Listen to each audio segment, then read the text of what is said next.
Welcome to my channel. This is Psychic Phoenix Angel 1111. I am a natural born medium, clairvoyant empath with over 8 different gifts/abilities. I'm not going to cover them all right now. I want to do a reading. It's been a while since I've done one, and so I just did a really quick setup, nothing special, just wanted my crystals here. I gave all of them away. But anyway, okay, so today is going to be kind of a mixed reading. I'm always channeling and changing my mind a lot.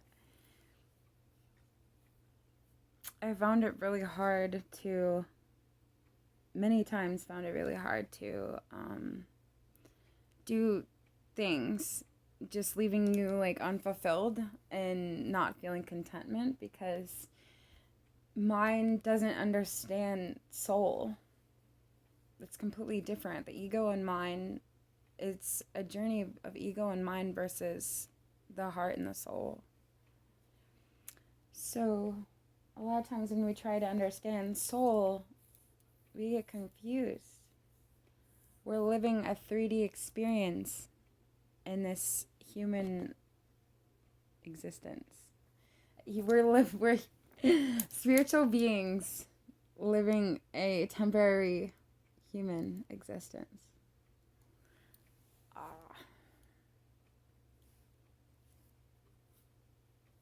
Whoa, my nails look way different on film.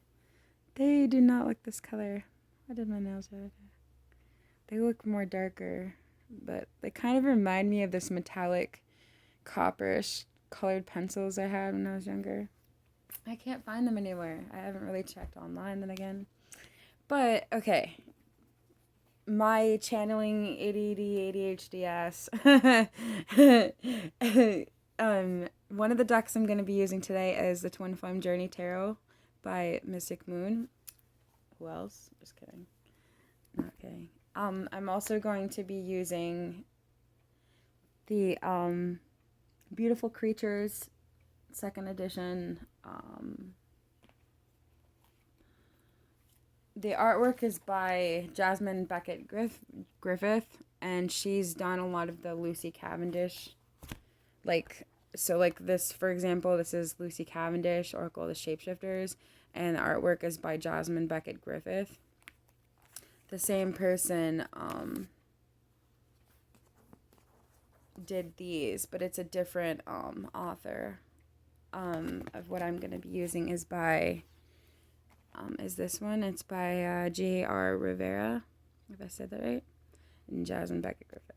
But this deck is beautiful. One of the things that's beautiful about this is it's purple on the edges. My only dislike about this deck is that it's so thick. It's just bulky. And already, I haven't really even done readings with this, and it's already scuffed up. The edges are scuffed up. Probably because it's a thicker cardstock and the way of shuffling and stuff. I'm careful with the way I shuffle. I don't know if I'd say careful. We all shuffle different ways. We have our own ways. But that is a deck that I'm going to be using is the Beautiful Creatures. I don't know if I'm going to be using the Shapeshifters Oracle. I want to use the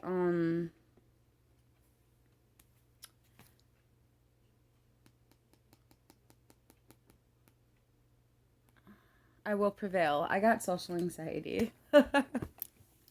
I get nervous. I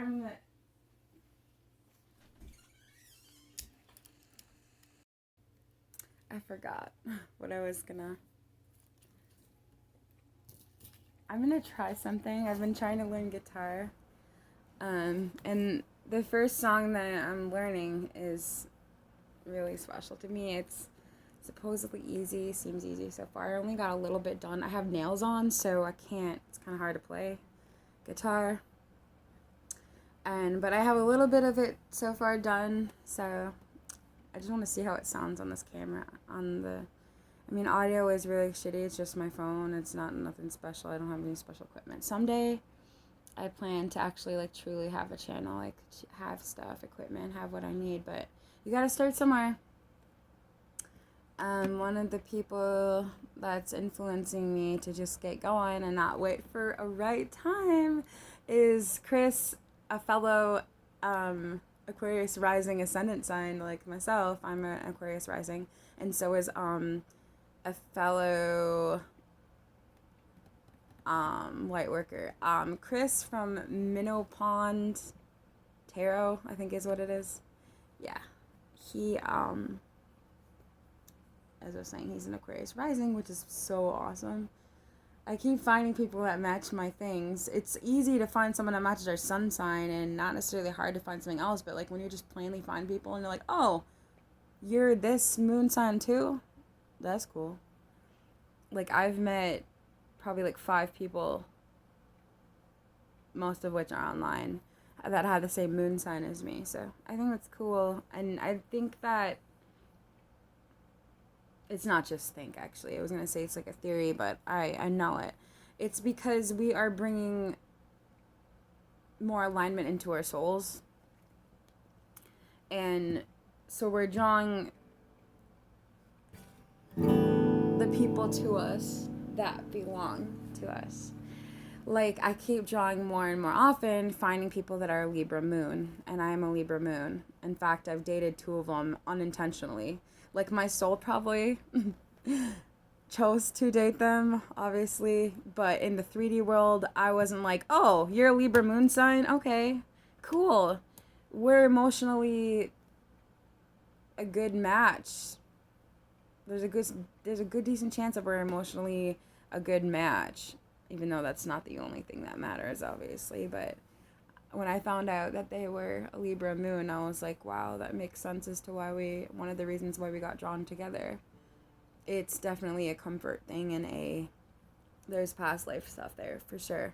There's definitely soulmate connections there.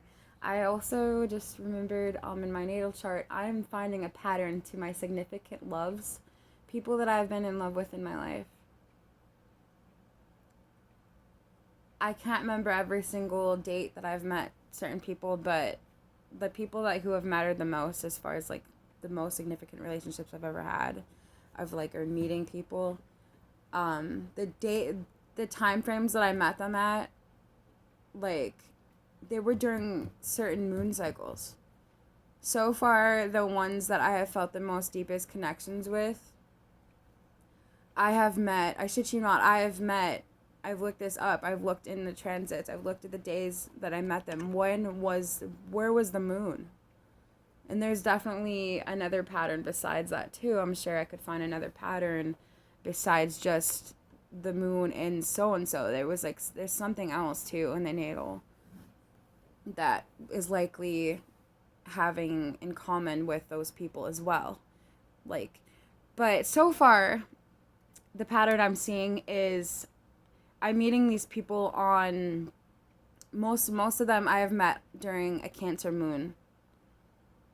So that's very significant. And Cancers are very, well, it's a water sign.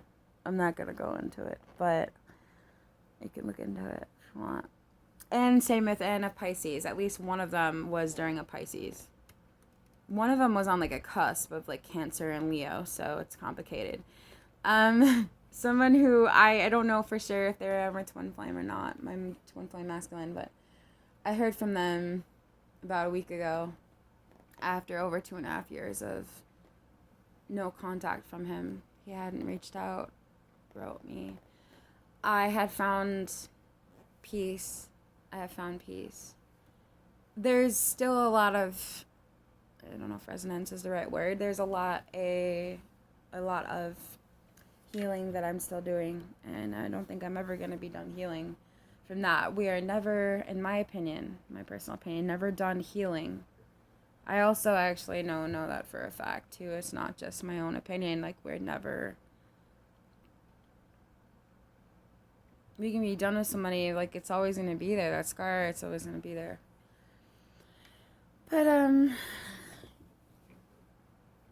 I forgot what I was going into, some kind of tangent. So, I'm going to try and see if my nails will allow me to somewhat do this. So, see how it goes. If it sounds awful, I'm sorry, but eventually it'll sound good. But I do have nails on, so I gotta figure out what I'm gonna do with them, clip them so I can do this or what. Might take me a few tries, so I haven't practiced in a few days since I did my nails, but I just started learning guitar, like literally just started learning, like maybe